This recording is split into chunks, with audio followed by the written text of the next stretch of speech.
अरे माता सुलखनी ने देख लो ना, माता सुलखनी बच्चा नहीं था, और जब वो 35 साल की उसकी उम्र होगी थी, बच्चा नहीं था, और दुनिया भर की मड़ी मसाड़ी पीर सबके दौरा जो है ना उसने जगह मत्थे टेक किया है, लेकिन कहीं कुछ नहीं मिला। सब जगह जो ना ये बोल दिया भाई तेरी किस्मत में है नहीं औलाद। अब जब वो गुरु गोविंद सिंह के पास गई, और गुरु गोविंद सिंह हरमंदिर साहब में जो ना विराजमान थे, अब जब वो वहां गई, महाराज जी जो ना घोड़े पर सवार हो रहे थे, और उसने कहा महाराज जी मैं आपके पास जो ना कुछ अरदास लेकर आई, मुझे एक जो ना पुत्र की दात दो। अब महाराज जी ने जो ना आंख बंद कर अंतर ध्यान हो गया, देखा, कहने लगा माता जी आपकी किस्मत में औलाद नहीं है। अल्ले वहीं से जो ना मायूस होकर चल पड़ी, और जब रोती आ रही थी वहां से, रास्ते में बाबा बुड्ढा सिंह जो ना वो बैठे हुए थे, कहने लगे माता जी क्यों रो रही है? कहने लगी मैं गुरु के पास गई थी, और गुरु से मैंने अरदास लगाई, एक पुत्र की दात चाहिए। नाटिका गुरु ने बोला तेरी किस्मत में नहीं है। अब बाबा बुड्ढा सिंह कहने लगे कल सुबह फिर आना, और जब पेन और कागज ले आना, और मेरे से मिल लेना, यही मिलेगा मैं तेरे को। अब अगले दिन जो ना माता जी नहा धो गए, माता सुलखनी नहा धोकर स्नान करके, और गुरु के भजन गाती हुई सड़क पर मस्त हो रही है, आराम लग रही है, और रास्ते में बाबा बुड्ढा सिंह बैठे थे। कहने लगे माता जी आगे तो पेन कागज ले आइए, कहाँ ले आई? अच्छा महाराज जी जुक्ति बताई उसने, जब महाराज जी से आज फिर मिल जाएगा, और ये बोल देना महाराज जी से, महाराज जी जब मेरी किस्मत के जो लेख लिख रहे थे ना, आपने वहां ही लिखा मेरी किस्मत में, तो यहाँ लिख दे मेरी किस्मत में। आज सिर्फ इतनी बात बोलनी है आपने जाना। बोले जी ठीक। अब वो महाराज जी के पास गई, महाराज जी फिर घोड़े के ऊपर जो सवार हो रहे थे, फिर माता जी ने अरदास लगा दी उसकी आगे जाकर। कहने लगी महाराज जी आप वहां जब मेरे किस्मत के लेख लिखे जा रहे थे, वहां भी तो आप ही थे।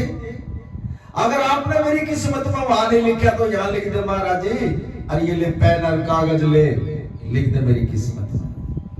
वहां भी आप लिखने वाले थे, यहाँ भी आप ही हो, लिख कर दे दो मुझे आज। महाराज जी ने सोच ली, किसी ने जो कोई जानकार सेवक है उसने यह जुक्ति बताई है इसको, इस करके जो है इसमें रास्ता में गया।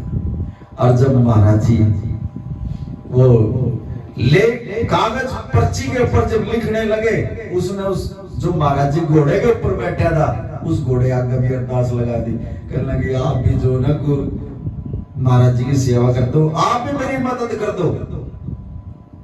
और जब वो महाराज जी लिखने लगे तो घोड़े ने जो ना पैर उठा दिया, और महाराज जी लिख कर तो एक, और वो जी पैर उठाया ना घोड़े ने, वो 7 का बन गया। महाराज जी कहने लगे माता जी एक लिखूंगा, लेकिन इसने तेरी मदद कर दी घोड़े ने, अच्छा 7 पुत्र दे दिए तेरे को, जा ले जा, लिख कर दे दिया तेरे को, जा 7 पुत्र। अब उस पर्ची ने ले गए और खुश हो रही है, और जा रही है। रास्ते में बुड्ढा सिंह बैठे हैं, कहने लगे माता जी क्यों होया? कहने लगे ये 7 पुत्र जो महाराज जी ने लिख कर दे दिए पर्ची के ऊपर। बोले जा माता जी तेरा काम, लेने की कोई विधि होनी चाहिए। अरदास करो, गुरु महाराज जी से जब भी अरदास करो निम्रता से और प्रेम से और विश्वास से, जो ना 2 ही चीज होनी चाहिए, निम्रता और विश्वास होना चाहिए गुरु के चरणों में जब भी अरदास लगाओ। बाकी कुछ नहीं होना चाहिए, आपकी अरदास मान लेगा गुरु महाराज। अगर और कुछ अपने अंदर सोच कर लगाओगे, निम्रता और विश्वास, ये 2 चीज ध्यान में रखकर गुरु के अरदास लगा दियो, 100% आपकी पूरी कर देगा गुरु महाराज। और सोचो अरदास लगा रहे और मन में कुछ और है, घट घट की जानने वाला गुरु महाराज, 3 लोग का नाता है वो, क्या नहीं जानता, अंग संग रहता है ये नहीं।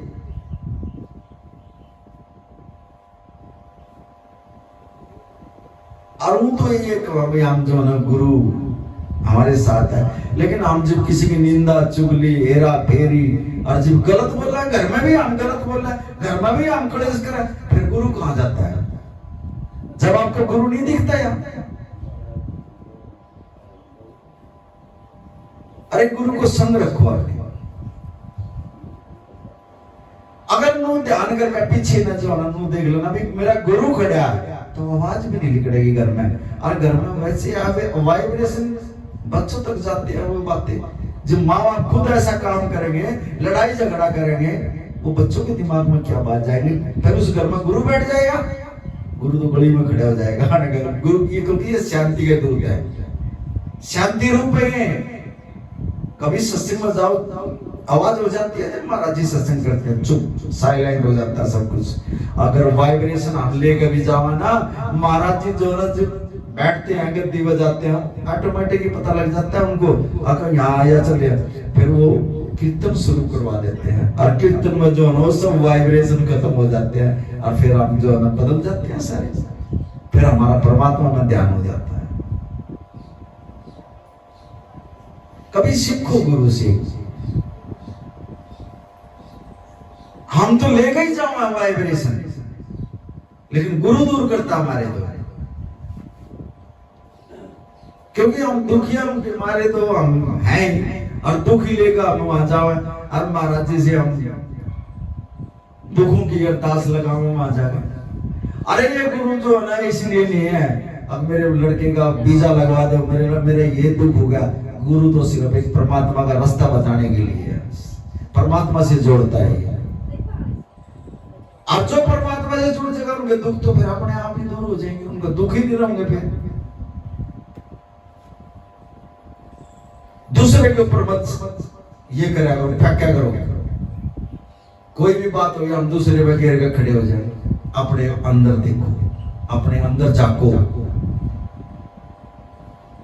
और कभी भी ना बोलो इसको। जितना चुप रहोगे उतना बढ़िया रहेगा, उतना फायदा उठा जाओगे, और उतना आगे बढ़ोगे आप। और जितना बोलोगे आपकी एनर्जी वैसे खराब हो जाएगी। घर का देख लो, शांति नहीं मिलेगी आपको। एक तोता पिंजरे में जो है बंद था, और उसको ये सिखाया क्या था, अपने जो है ना सुबह जो है ना सतनाम वाहिगुरु का नाम जाप करना। बोला जी ठीक है। और वो पिंजरे के अंदर जो है ना 12 साल हो गए उसने नाम जप देना है।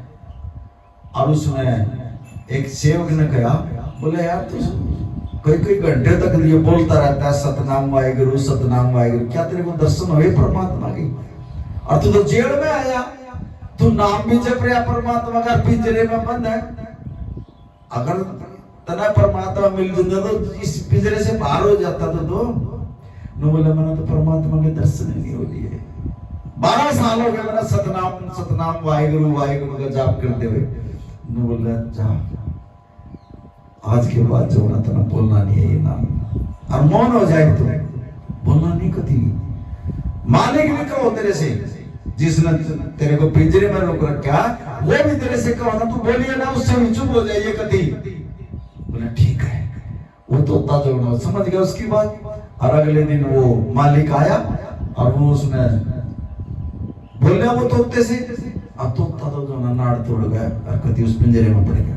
बोले नहीं, उन्होंने कुछ नहीं कहा उसको, सतनाम वाहिगुरु कुछ नहीं बोला, ना राम राम कुछ नहीं करा उससे। अब मालिक ने सोची यार ये तो मर गया भैया, इस पिंजरे ने जो ना परे ले जो उठा गया और इसने खोल दो, घेरा इसने परे न जाकर। और जब वो पिंजरा परे न ले गए और उन्होंने वो पिंजरा खोल लिया और वो तोता उड़कर जो है चला।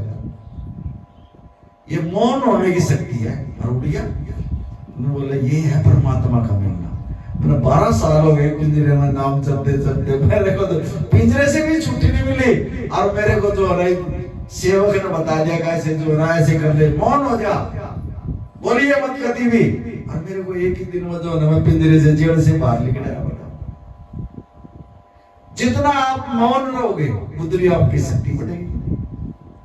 पहले बच्चे जो है ना नीचे बैठ कर जो है ना मास्टर जी पढ़ाया करते, तो आपकी एनर्जी जो है ना जमीन से टच रहा करती। और अब स्कूल में जो है ना मास्टर ने भी जो है ना बेंच बढ़वा दिए, बच्चों के पैर लटके रहो, वह सारी एनर्जी नीचे रहो। और फिर वो एनर्जी नीचे न रहोगी, वो बच्चों को भी याद नहीं करना, कुछ पढ़ाया पढ़ोया भी भूल जाए हमारा। पहले कहाँ स्कूल होया करते, स्कूल में ही जो है ना फर्श भी नहीं होया करते, नीचे ही उठाकर मास्टर जी पढ़ाया करते। लेकिन साथ संगत जी एक बात है, चाहे कोई लेक्चरर लग रहा, अच्छा कोई जेबीटी लग रहा, अच्छा कोई प्रोफेसर लग रहा, मैं भी अपने बच्चे को जो ना स्कूल में भेज दिया, जा पढ़ना पड़ेगा स्कूल में जाके। जैसे हम जो ना ये हमारा एक स्कूल है, ये संगत का स्कूल है, इसमें आना पड़ेगा। अगर कोई साथ संगत करेगा तो उसका जन्म सुधर जाएगा। घर बैठ कर अगर नाम जपेगा उसका इतना फल नहीं मिलेगा। लेकिन साथ संगत मान का अगर जो नाम जपेगा बैठ कर, सत्संग सुनेगा बैठ कर, उसको कई गुना फल दे महाराज जी देगा। भाई डिग्री तो जब मिलेगी जब संगत में आने का है, और वो सत्संग सुनेगा और बैठेगा, जब तो उसके भाग जागेंगे, जब तो वो डिग्री मिलेगी। अगर घर बैठे जो है ना वो नाम जप लेगा, वो डिग्री नहीं मिल सकती। वो इतने पढ़े लिखे माँ बाप बेवकूफ थोड़ी है जो अपने बच्चों को इतने बढ़िया बढ़िया स्कूलों में जो है भेजते, जाओ उस क्लास में बैठ और वहां पढ़, और वो बच्चे पढ़ते हैं और पैसा खर्च करते हैं माँ बाप, और जब उनको कई कई साल में जो है डिग्रियां मिलती है। ऐसे ही हमारे यहाँ जो है ना महाराज जी, अब महाराज जी के इस में जो है ये गुरु अमरदास जी कहा करते हैं, ये एक हमारा स्कूल है महाराज जी। यहाँ जो ना ये संगत है, ये संगत बैठी है इस स्कूल मान कर महाराज जी के, ये हमारे परमात्मा है, हमारे समाज यही तो पढ़ा रहे हैं हमारे को। और जो पढ़ाएगा वो टेस्ट में ले होगा, फिर और टेस्ट ले होगा तो थोड़ा बहुत दुख भी आएगा। फिर कदे भी जब भी परमात्मा की तरफ बढ़ोगे तो थोड़े दुख आने शुरू हो जाएंगे। कदे भी नहीं घबराना आपने, अब मेरे को दुख आ गया, नहीं, गुरु मेरे साथ है, बस ये रखना, मैं गुरु मेरे साथ है। और जब इतना ध्यान हम रखेंगे भी गुरु मेरे साथ है, दुखी थोड़े दिन जो ना एक दो पेपर ले होगा, वो बच्चा मेरे साथ जुड़ गया, अब ये मार नहीं खाएगा, वो डिग्री की सर्टिफिकेट पकड़ा देगा आपके हाथ में, जा बच्चे तो हो गए पास, और पास कर देगा।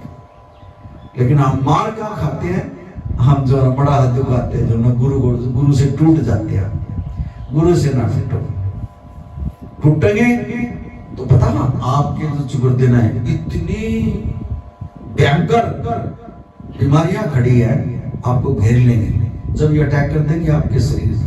अगर गुरु से जुड़े रहे तो गुरु नजदीक नहीं आने देगा उन बीमारी। ऐसे ही हो जाएगा। कई आत्माएं ऐसी बैठी हैं जो गुरु कह भी जाती है और बीमारी भी ले बैठी है, और जिनके गुरु में विश्वास है उनके पास तो आएंगे तो गुरु बचा लेगा।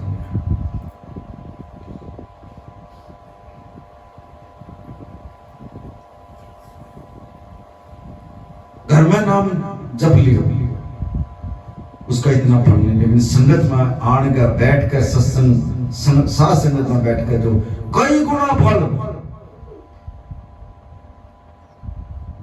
अब ये तो खुद परमात्मा जो है ना सचखंड से आया है, अपना आसन सचखंड से छोड़कर हरियाण का बैठ गया, बताओ, क्योंकि हम इस परमात्मा के बच्चे हैं और इसके सम्मुख बैठे हैं। और हम एक ले जो ना घर में बैठकर ये नाम जपेंगे, हमारी थोड़ी पुकार इतनी जाओगी। और यहाँ तो देखो कितनी आत्माएं बैठी है, यहाँ का बैठ गया परमात्मा। इस करके ये संगत माने से जाना किस्मत के लेख बदले जाते हैं।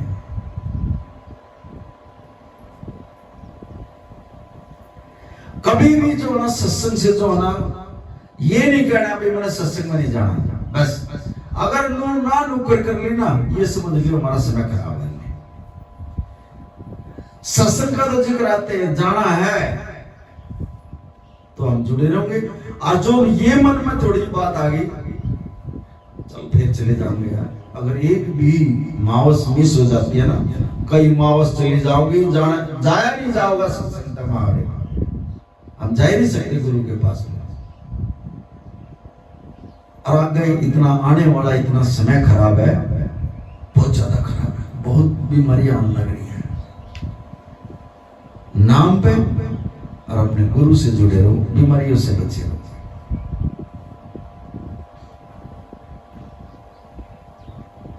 और ये तो लगता ही कुछ नहीं।